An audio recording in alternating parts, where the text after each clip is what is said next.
1절로 3절 말씀입니다. 신약성경 5쪽입니다. 마태복음 5장 1절로 3절 말씀 교도하신 가운데 살아계신 주님의 음성을 들으시는 이 시간 되시길 바랍니다. 예수께서 무리를 보시고 산에 올라가 앉으시니 제자들이 나아온지라. 함께 보겠습니다. 심령이 가난한 자는 복이 있나니 천국이 그들의 것이며. 아멘. 예수님께서 앉으시니 이런 제목을 가지고 함께 은혜를 나누면서 기도 제목을 삼기로 합니다. 하나님은 오늘 우리에게 주님을 찾는 이유를 물으십니다. 주님을 믿는 이유를 물으십니다. 나의 아성을 쌓기 위한 것입니까? 주님의 나라를 세우기 위한 것입니까? 내 것을 지키기 위한 것입니까? 내려놓고 내어 드리기 위한 것입니까? 왕이 나셨다는 소식에 헤롯과 온 예루살렘은 소동했습니다. 실현된 예언 앞에서 기뻐하며 환대하기보다는 긴장과 불안을 감추지 못합니다. 마태복음 2장에 나와 있죠. 왕이 오셨다는 소식은 복음인데 이 소식은 내 나라를 포기하고 내가 왕이 되기를 멈춰야 한다는 듣기 거북한 소식이었기 때문에 헤롯과 주변 사람들이 소동을 하게 된 거예요. 왕의 탄생에 관심이 없었어요. 오히려 두려워했다는 거죠. 왕을 배척하는 사람들의 반응은 예루살렘 입성 때도 십자가에서도 다시 반복합니다. 마태복음 21장 10절 말씀이죠. 복음이 전해지는 곳에 늘 긴장과 갈등이 생기는 이유는 그만큼 복음이 우리에게 철저한 결단을 요구하기 때문이죠. 주님을 따르려면 부모를 버려야 됩니다. 내 물질도 포기해야 됩니다. 내 명예도 포기해야 됩니다. 이 말은 부모를 버리라는 말이 아니고 우리 예수님을 우선순위에 두라는 말이죠. 마태복음의 계보, 족보는 구약과 신약을 이어줍니다. 새 창조와 새 시대의 시작을 알려줍니다. 그 중심에 왕이신 그리스도가 계십니다. 새 시대를 여신 예수님을 믿을 때, 따를 때 비로소 인생의 태초가 열립니다. 혼돈과 공허와 흑암이 끝날 것입니다. 왕이신 주님과 동행하며 내게 주어진 내일을 신선한 새 날로 보내십시다. 예수님은 이스라엘이 고대하던 그 다윗의 후손, 하나님의 약속대로 다윗의 왕위를 이을 영원한 왕이십니다. 그분이 오심으로 끊어진 이야기가 다시 이어졌습니다. 구원의 새 시대가 열렸습니다. 이것이 마태가 전하는 복음의 내용입니다. 날마다 이 왕을 내 마음과 신앙과 삶의 중심에 모시십시다. 왕께서 펼쳐가실 그 나라의 역사를 겸허히 따라갑시다. 마태는 예수님을 아브라함의 아들, 다윗의 아들, 메시아로 선포합니다. 마태복음 1장 1절이죠. 고대 문헌은 대체로 두 갈씩을 사용하죠. 그래서 책 전체 내용을 책 맨 앞 몇 문장 속에 담겨 놓습니다. 그렇습니다. 마태복음의 내용이 무엇인가? 마태복음 1장 1절에 담아뒀다는 거죠. 마태복음의 주제도 바로 이 첫 문장 속에 들어 있습니다. 새 언약 백성인 교회의 목표는 예수 믿어 세상에 복을 얻는 게 아니라는 거죠. 이미 예수님을 왕으로 모시고 하나님 나라를 받은 자들로서 팔복을 누리는 일입니다. 심령이 가난함으로 말씀에 순종하여 열방 앞에서 착한 행실로 소금과 빛의 역할을 감당하는 일이죠. 왕이신 예수님께서 왕의 통치 대헌장을 선포하십니다. 1절로 2절 말씀이죠. 예수님은 구약 성경에 자주 등장한 축복의 문의 형식을 사용해서 자신을 따르는 제자들과 무리들에게 왕의 통치 대헌장을 선포하십니다. 예수님이 누구신지를 보여주십니다. 왕이신 예수 그리스도 안에서 우리가 어떤 사람인지를 확인해 주고 있습니다. 팔복의 축복문은 천국에서의 가입 조건이 아니라 지금 천국 백성이 된 사람들에게 대한 축하요 위로입니다. 본문의 3절 보시면 심령이 가난한 자는 복이 있다라고 말씀하는데 헬라 원문에 보면 복이 있도다 심령이 가난한 자들이요 이렇게 나와 있습니다. 우리 예수님은 심령이 가난한 사람들을, 천국 백성 된 사람들을 축복하고 위로해 주는 것을 볼 수가 있습니다. 또한 미래의 약속에 대한 현재적인 인증입니다. 너희는 천국 백성 됐어. 이미 하나님 나라를 소유한 사람이야. 그러니 이렇게 살아가는 거야. 이렇게 예수님께서 말씀하신 거죠. 1절에 보면 예수께서 무리를 보시고 산에 올라가 앉으시니라고 말씀합니다. 원래 유대인 랍비들은 앉아서 제자들을 가르쳤습니다. 우리 예수님도 그 모습을 상상하시면서 앉으셔서 가르치셨는데 좀 다르신 것은 마태라는 사람은 예수님을 왕이신 그리스도로 선포하고 있습니다. 그런 의미에서 여기서 앉으셨다라고 하는 말은 왕이신 예수님이 앉으시는 보좌를 상징하는 것입니다. 랍비보다 탁월한 사람, 랍비보다 뛰어난 하나님의 아들 왕이신 그리스도가 지금 천국 복음을 선포하시는 것을 말씀하시는 것이죠. 예수님은 무리들이 아니라 제자들에게 하나님 나라의 통치 대헌장을 선언하십니다. 예수님의 산상설교는 왕이신 예수님의 삶 전체를 요약하신 대헌장입니다. 또한 예수님께서 제자들을 향해 남겨놓으신 예수님의 발자국이죠. 예수님의 제자라면, 백성이라면 누구나 그분의 발자국을 따라가야 할 것입니다. 산상설교의 시작인 팔복은 하나님 나라 백성이 누려야 할 하늘의 복이에요. 하나님 나라에 걸맞은 새로운 삶의 원리입니다. 천국 백성은 이제 천국 백성답게 살아야 된다는 거죠. 예수님의 제자라면 예수님의 제자의 삶에 원리가 있다는 것을 예수님은 팔복을 통해서 마태복음 5장, 6장, 7장 산상수훈, 다른 말로 말하면 산상보훈, 산상설교를 통해서 우리에게 말씀해 주시고 계시는 것이죠. 예수님을 따르는 사람들은 제자와 무리로 나뉩니다. 이 따랐다라고 하는 점에서는 같아요. 무리나 제자나 같은데 무리에게는 뭐가 없습니까? 버림이 없습니다. 그들은 버리지 않거나 버리지 못하고 따르는 사람들입니다. 아직 회개하지 않은 사람들이었습니다. 인생의 주인이 바뀌지 않은 사람을 무리라라고 말하는 거죠.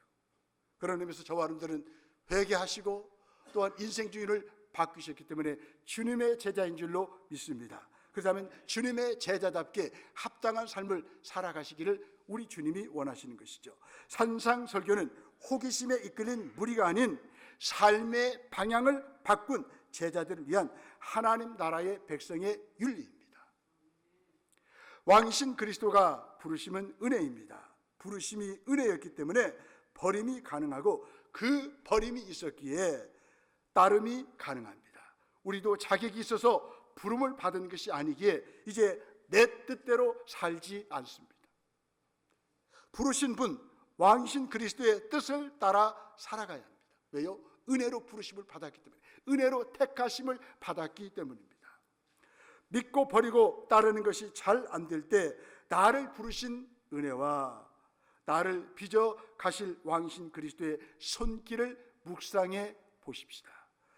왕이 앉는 자리를 보좌라라고 말하죠. 그 왕이 앉는 자리에 딴 사람이 앉으면 반역입니다. 우리 안에도, 우리 가정에도, 교회에도 보좌가 있습니다. 왕이신 그리스도가 앉으실 자리가 있습니다. 거기를 우리가 넘보면 안 된다는 거예요. 그 자리는 왕이신 그리스도만 계셔야 된다는 거죠. 그래서 그분이 의도적으로 무리가 있는 것을 보시고 산에 올라가 예수께서 어떻게든 앉으시니라고 말씀을, 내 자리 넘보지 마. 나는 왕이야, 왕. 보좌. 그래서 왕이 앉는 것을 좌정이라고 말합니다. 왕이신 예수님이 앉으신 자리가 보좌요. 그분이 앉으신 것을 좌정이십니다. 여러분, 좌정이라는 말은 사람에게 쓸 수가 없는 거예요. 피조물에게 쓸 수 없는 거예요. 오직 왕이신 그리스도에게만 우리가 좌정이라는 말을 쓰는 거예요. 여러분, 우리의 심령을 누가 앉아 계십니까? 우리 마음의 중심에 하나님이 보좌로 계시는 거예요. 우리 가정, 우리 학교, 우리 직장도, 우리 교회도 왕이신 하나님이 자리하고 계셔야 돼요. 그 보좌는 왕이 앉으시는 자리예요. 왕이신 예수님께서 앉으시니 왕의 통치 대헌장을 선포하십니다. 왕의 백성인 우리는 왕이 가르쳐 주신 대로 살아야 합니다. 2절에 보니까 입을 열어 가르쳐 이르시되 왕의 권위를 가지고 말씀하십니다. 그 보좌에 내가 앉아 있으면 반역이죠. 우리 삶에 있어서 모든 것의 판단 기준은 다 내가 원하는 대로, 내가 옳은 대로 판단합니다. 다 내가 결정합니다. 결정해놓고 주님 어떻게 하면 좋겠어요? 이러면 안 되죠. 이것이 하나님의 보좌를 가로채는 반역죄입니다. 왜 가정이 시끄럽습니까? 왜 교회가 시끄럽습니까? 왜 학교가 시끄럽죠? 왕이 앉으실 보좌에 다른 사람이 앉아있기 때문에 시끄러운 거예요. 제가 얼마 전에 CBS 뉴스를 듣고 가까운 그 H신학교 좀 사태가 심각해서 어제 설교를 좀 마치고 그 학교에 갔어요. 대강당에 앉아서 기도했어요. 학교를 지키고 프랭크가 다 붙어있습니다. 이사장 퇴진하라, 총장 퇴진하라. 이 말씀을 연결을 시켜보니까 그 학교에 왕이신 그리스도가 안 계시는 것 같아요. 기도했어요. 하나님, 이 학교의 왕이신 주님이 다스려 주셔서 사태를 해결해 달라고. 여러분, 사람들이 왕이 앉으실 자리에 앉으시면 문제가 복잡해요. 풀리질 않아요. 가정 문제도 마찬가지예요. 왕이신 우리 주님이 왕의 자리에 앉으시면 가정이 평안한 거예요.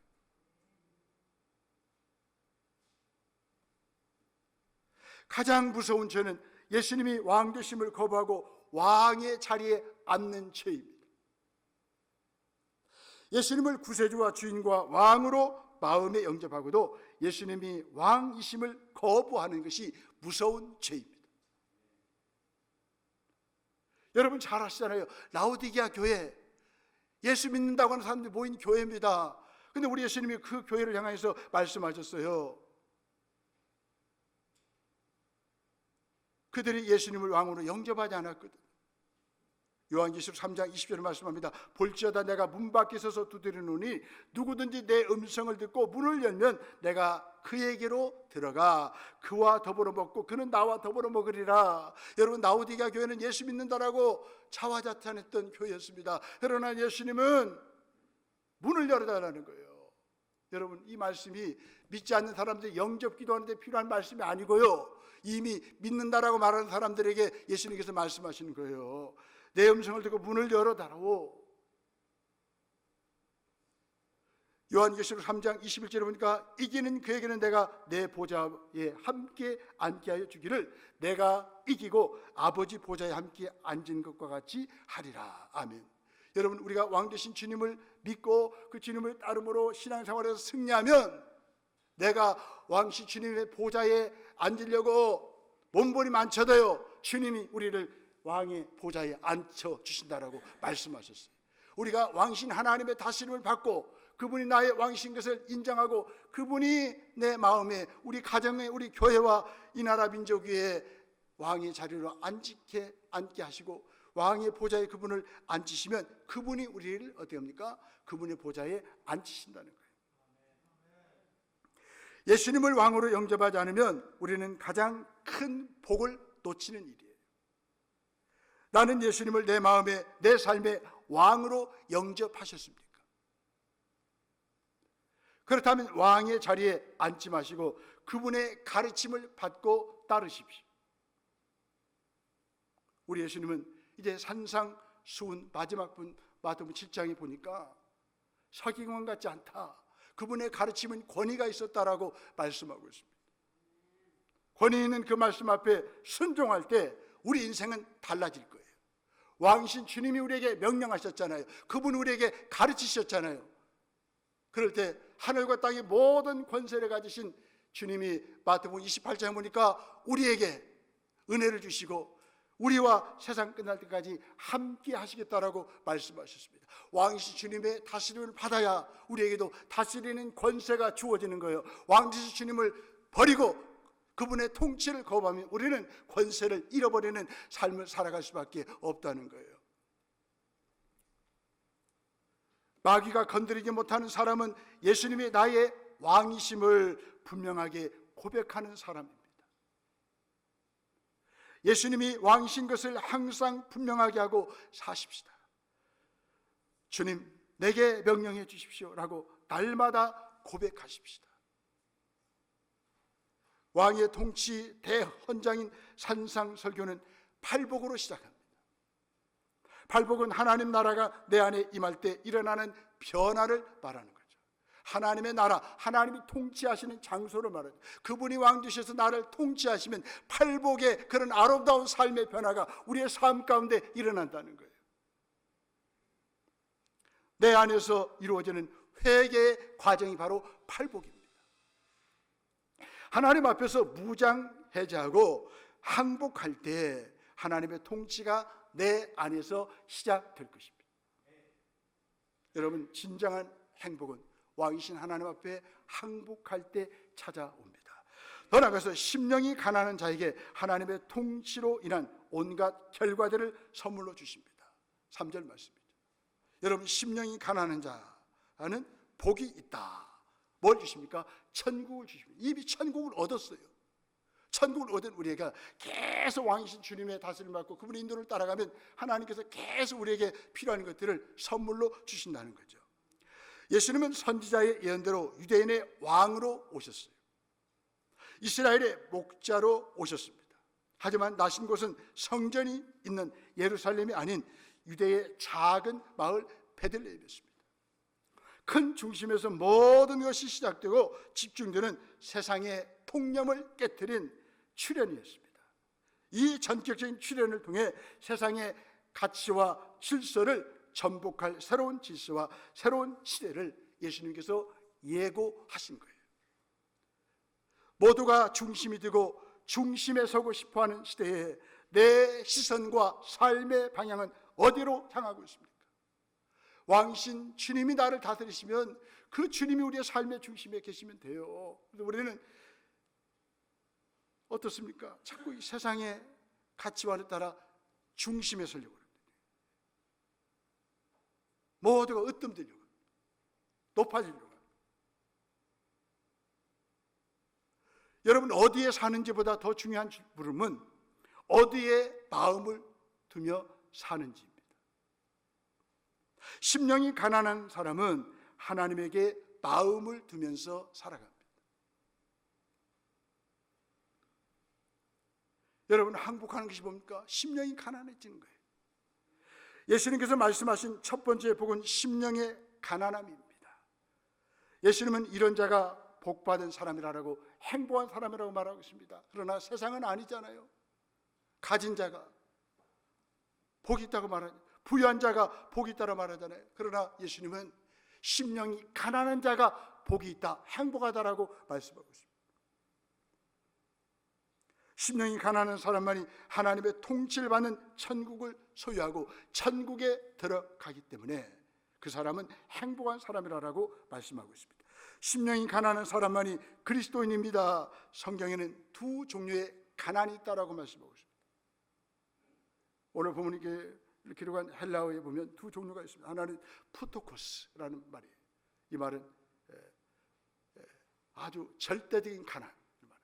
그 다음 페네스라는 말이 있어요. 이 말은 상대적인 가난을 말합니다. 이 페네스는 이렇게 자기 스스로의 힘으로 살아가기는 하지만 다른 사람과 비교해서 볼 때 가난한 것을 말하죠. 여러분, 언론을 통해서 아실 거예요. 이재용 씨가 살고 있는 집 한 달 전기료가 4천만 원입니다. 우리 서민들은 4만 원, 4만 원. 이게 바로 뭡니까? 상대적인 가난입니다. 가난.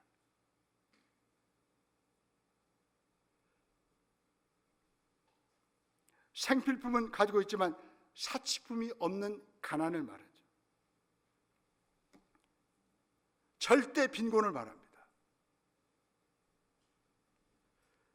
또 하나는 푸토코스라는 말인데 이 말은 완전히 파산한 사람, 가진 돈이 한 푼도 없는 거지와 같은 상태의 가난을 말합니다. 우리 예수님께서 말씀하신 게 바로 푸토코스, 절대 빈곤, 아무것도 없는 것, 자기 힘으로 자신의 의식주를 해결하지 못하는 가난을 말하죠.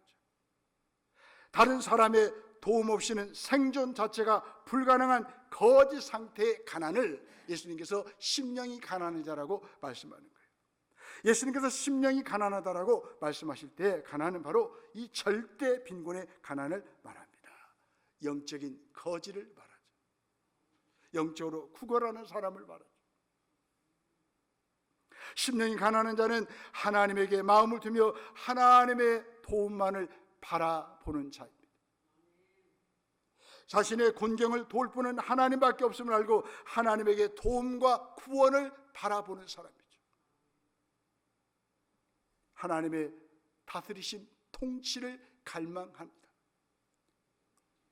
반대로 하나님 없이도 이 세상을 자기 힘으로, 자기 지혜로, 자기의 능력으로, 노력으로 살아가고자 하는 사람은 심령이 부유한 사람이죠. 이런 사람은 행복한 사람이 아니고 불행한 사람이라고 예수님은 말씀하고 있습니다. 하나님을 믿지 않고 하나님의 통치를 거부하는 사람이 불행한 사람이에요. 그렇다면 심령의 가난은 어떻게 생겨나는 것일까요? 심령의 가난은 나와 하나님과의 관계에서 비교해서 생겨나는 절대 가난입니다.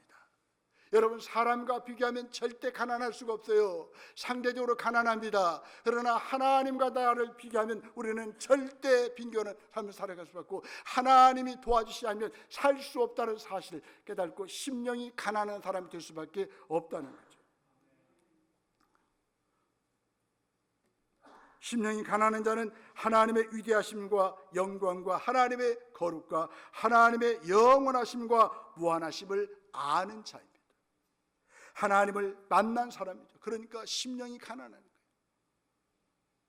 하나님을 아는 사람은 자신이 얼마나 무지하고 무능한지 왜소한지를 압니다. 심령이 가난한 사람은 사고방식과 행동 양식에 있어서 몇 가지 특징이 있습니다. 심령이 가난한 사람은 전적으로 하나님만 의존합니다. 심령이 가난한 사람은 모든 것이 하나님의 것이고 자기 것은 하나도 없다는 것을 아는 사람이에요. 그래서 헌금을 하더라도 주의 것 일부를 주님께 드립니다. 이런 심령을 가진 사람이 심령이 가난한 사람이에요. 내가 벌었어, 몇 바지게 벌었어, 주님 내가 내 거 벌어서요 조금 드립니다. 인심 있으듯이 그러면 안 돼요. 이거는 그런 사람들이 심령이 부유한 사람. 따라서 나는 하나님의 관리인으로서 내게 주어진 모든 것을 잘 관리해야 한다는 것을 알죠. 심령이 가난한 사람은 늘 청지의식을 가지고 살아갑니다. 주님의 것을 관리한다는 사실을 알고 살아가죠. 심령이 가난한 사람은 자신이 참으로 무지한 자임을 아는 사람이죠. 하나님 없이, 하나님 말씀 없이 내 인생의 목적과 의미를 알 수 없다는 것을 압니다. 그래서 심령이 가난한 사람은 늘 하나님의 지혜에 의존하죠. 말씀을 가까이 하죠. 하나님의 계신 성경을 인생의 지도로 삼습니다. 성경을 안내판으로 삼습니다. 심령이 가난함은 모든 신앙생활의 기초예요. 우리의 삶의 기초예요. 심령이 가난할 때 우리의 삶은 역설적으로 풍성해지는 거예요. 행복해지는 거예요. 심령의 가난은 나머지 8가지 복의 기초입니다. 심령의 가난이 없으면 다른 복도 없어요. 가난한 심령은 영적 거지들의 밥그릇이에요. 하나님의 모든 은혜를 떠먹는 숟가락입니다. 심령이 가난한 자들은 참으로 행복한 사람들이에요. 천국이 그들의 것이기 때문입니다.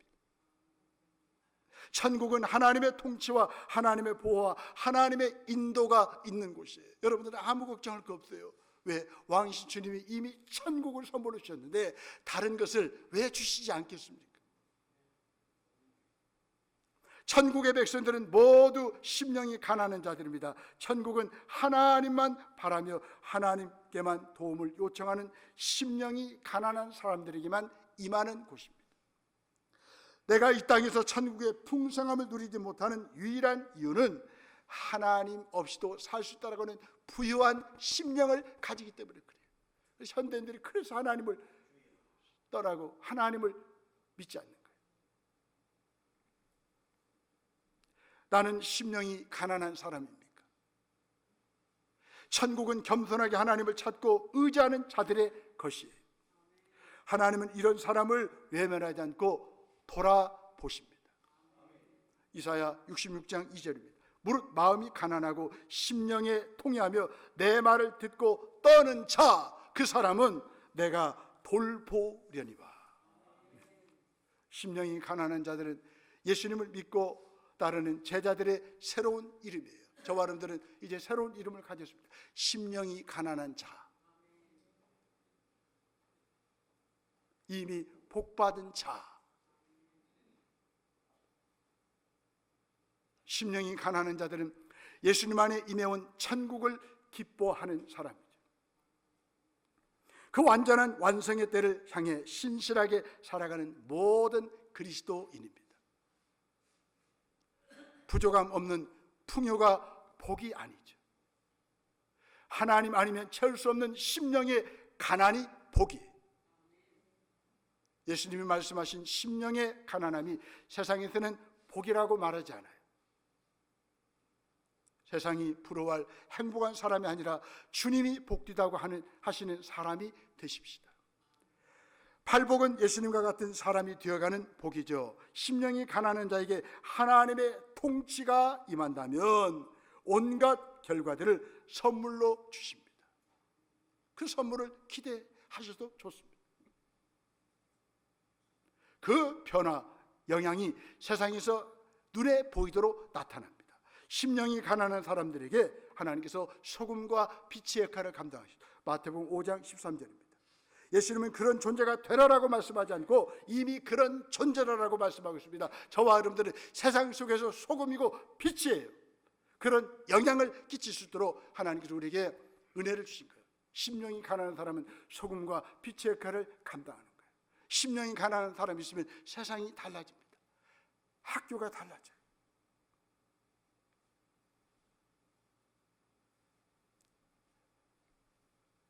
마음까지 변화된 사람, 또 하늘 아버지를 닮은 사람으로 새롭게 창조하시죠.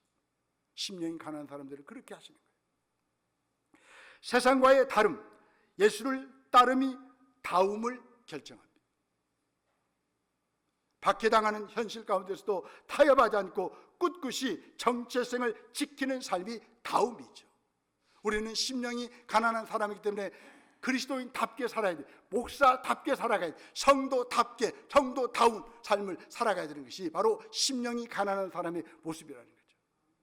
가정에서도 그리스도인다운 삶을 살아보세요.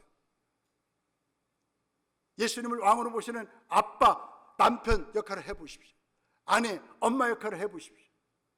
자녀 역할을 해보십시오. 놀라운 변화가 일어나게 될 것입니다. 왜 가정이 무너집니까? 심령이 가난한 사람들이 없기 때문에 가정이 무너지는 거예요.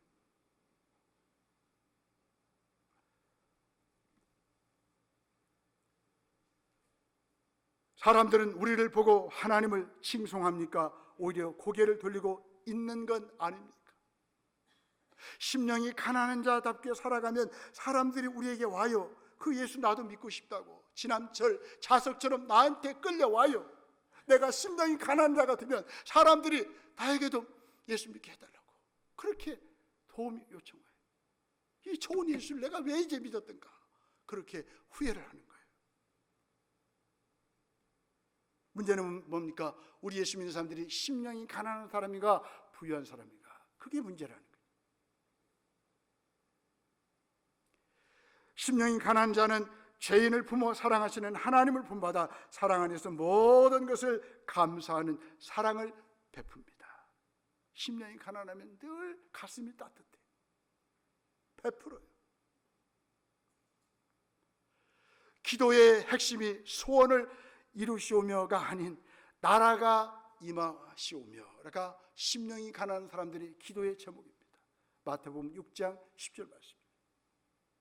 자기 순종과 자기 부정을 통해 하나님 나라가 구현되고 그 나라의 도래가 앞당겨지기를 소원하는 기도를 드리는 사람이 심령이 가난한 사람입니다.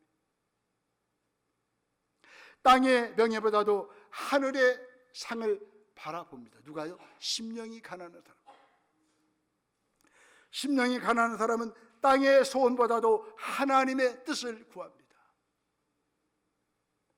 나눔과 베품에 먼저 드립니다. 또 돈이 군림하는 세상에서도 하나님을 주인으로 모시고 살아갑니다. 누가요? 심령이 가난한 사람. 이렇게 하나님의 주인으로 고백하고 그분을 먼저 사랑하고 그분을 위해서 기뻐하는 일을 하면 하나님이 더 줘요. 더 줘. 아파트도 한 채 더 주고 차도 바꿔주시고 보너스도 주고 어떤 은행은 막 또 줬대요. 300%를 줬대요.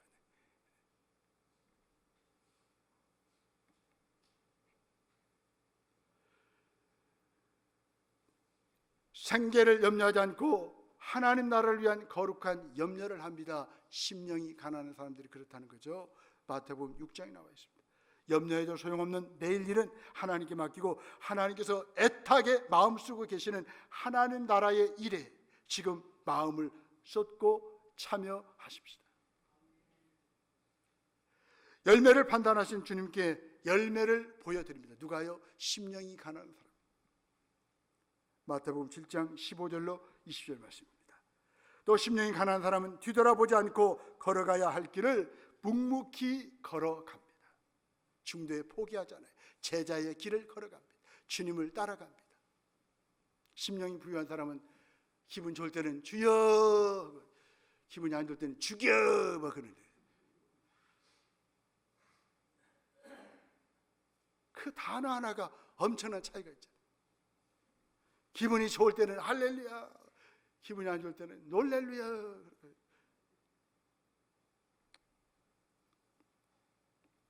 심령이 가난한 사람은 제자의 길을 잘 걸어요.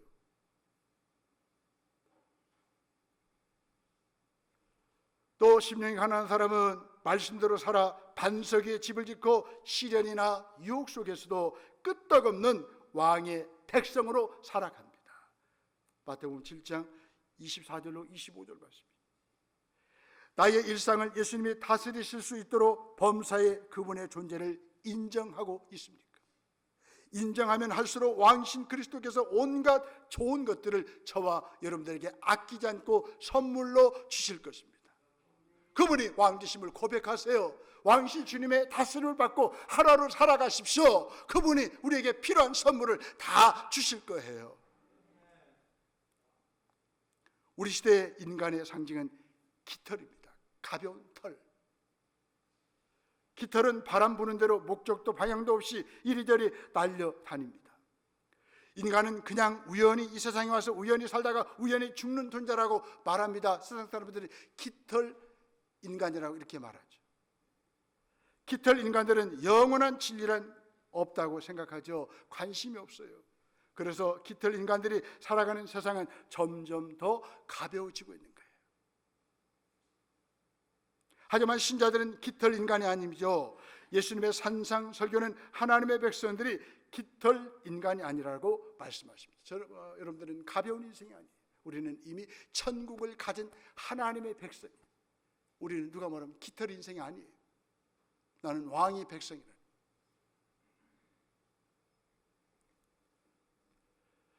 예수님께서 왕으로 앉으셔서 입을 열어 말씀하실 때 깃털 인간은 왕이신 그리스도와 동행하는 백성으로 달라집니다. 예수 믿기 전에 우리는 가벼운 인생이 깃털 인생이었습니다. 그러나 우리 삶의 의미도 목적도 없이 그냥 살아왔잖아요. 그런데 왕이신 그리스도께서 우리에게 천국 복음을 전하셔서 우리를 백성 삼으셨어요. 그럼 우리 인생이 달라진 거예요. 달라진 거예요. 아멘. 왕의 백성으로 달라진 거예요.